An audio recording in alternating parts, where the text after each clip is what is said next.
design. In the mid-1920s, the airmail was contracted out to private companies. These companies continued to operate DH-4s and Curtis Jennings over their routes. By the end of the 20s, these aircraft were beginning to show their age, and the airmail lines began looking for more efficient displacement aircraft. Several manufacturers responded to new design, and one of these was the Pitcairn Mailwing, shown here in the National Air and Space Museum in Washington. Pitcairn built his first airplane in 1925. This was the Pitcairn Fleetwing, a large 5-place biplane with 3 open cockpits. Pitcairn's third airplane was his PA-3 Aura Wing. It used curvatorial wings. That's Harold Pitcairn looking on the lower wing. The Pitcairn PA-5 was introduced in mid-1927 and was the first of the Mailwings. Manufactured under approved type certificate number 18, it was designed specifically as a mail carrier. In 1929, the PA-6 Super Mailwing was introduced, produced under approved type certificate number 92. This PA-6B was essentially a PA-6 with minor refinements. Introduced in late 1929-1930 under approved type certificate number 196, it was developed to the PA-7 by the installation of the Wright J6 engine.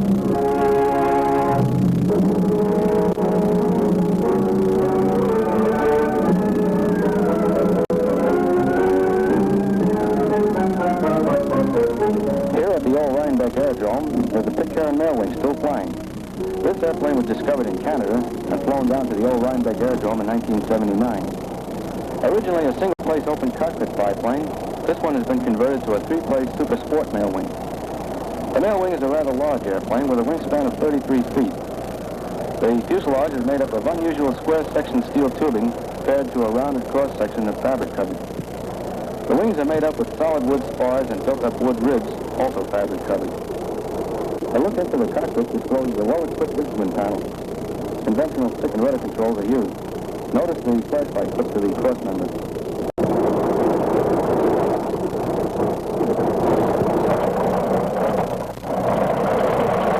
The wing struts are streamlined steel tubing, braced by streamlined flying wires. The landing gear is of the outrigger type with a 78-inch tread, equipped with oleo spring shock struts and 30x5 wheels with high-pressure tires.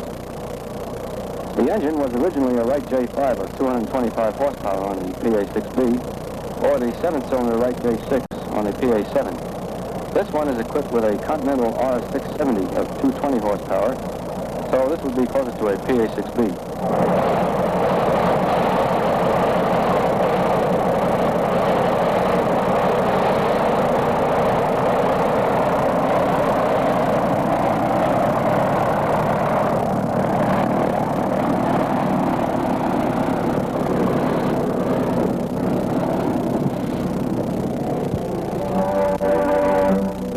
Further development of this airplane, the PA-8 with the 300 horsepower Wright R975 engine. This was the last of the Mailwings. The Pitcairn Company discontinued building airplanes and then went into the development and production of autogyros.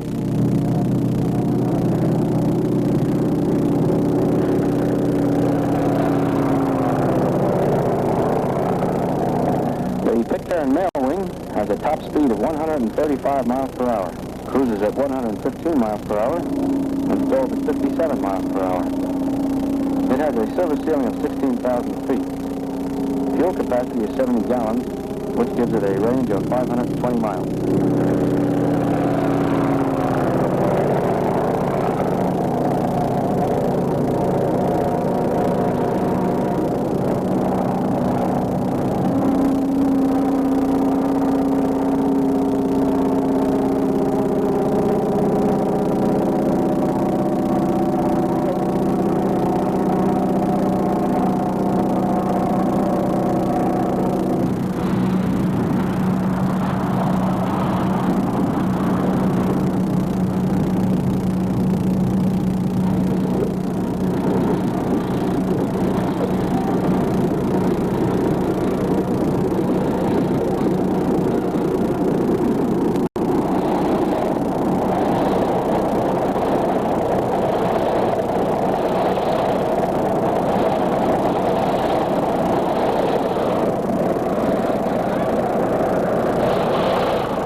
like to fly in this airplane.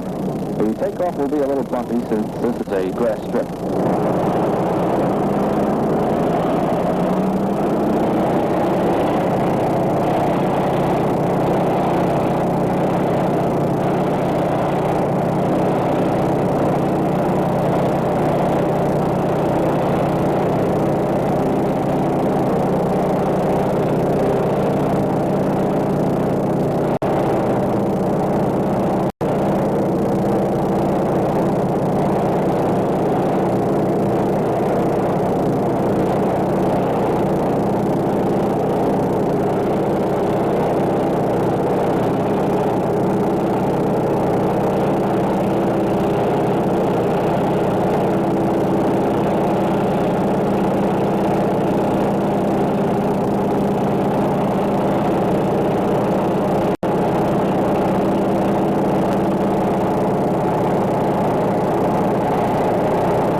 Is a must when flying in an open cockpit biplane.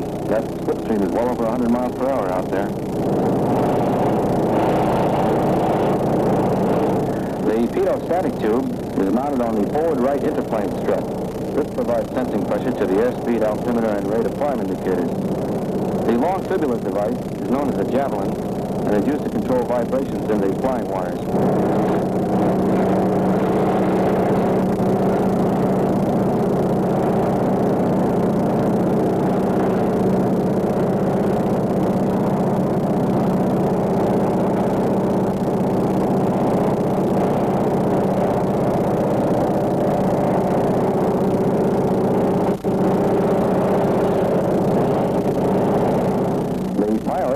Who flies in the air shows at the Old Rhinebeck Aerodrome. He flies a great variety of old airplanes. The wide-angle mirror allows the pilot to look into the front cockpit to see how his passengers are doing.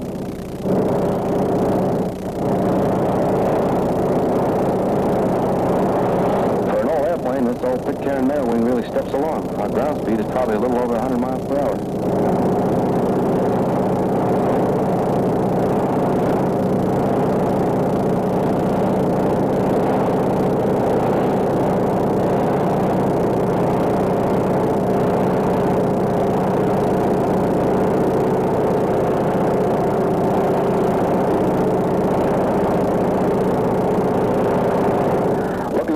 You can see the number 1 engine cylinder. To the right is the carburetor air inlet. The rod sticking up is the fuel gauge. A cork float is fixed to the other end, which rides on top of the fuel. Immediately behind this is the fuel filler cap.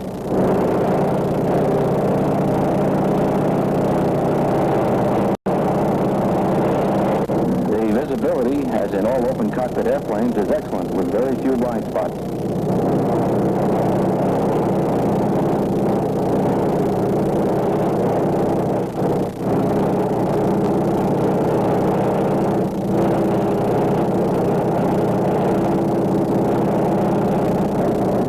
My friend Joe with his trusty camera.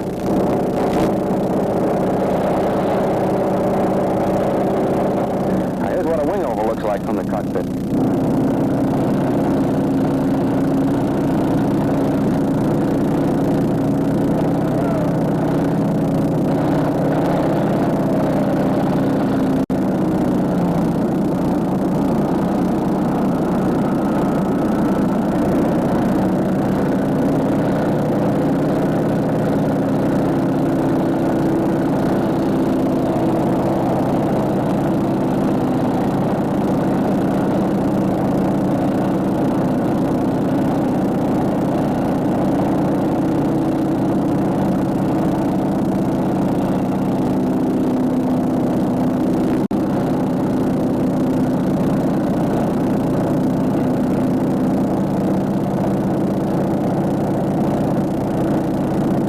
Back over the airstrip again.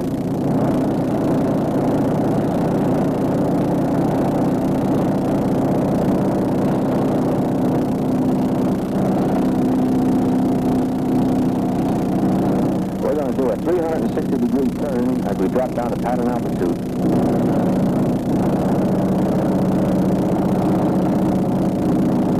Joe getting some still pictures. And now we're on base leg turning on to final.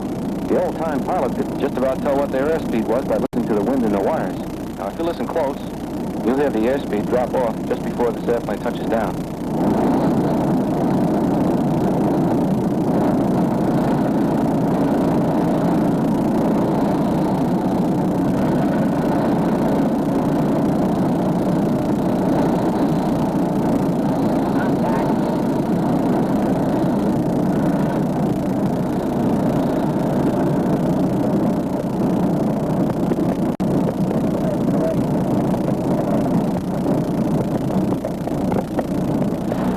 So in this September of 1980, we've had an opportunity to fly in an airplane built in 1930, 50 years ago.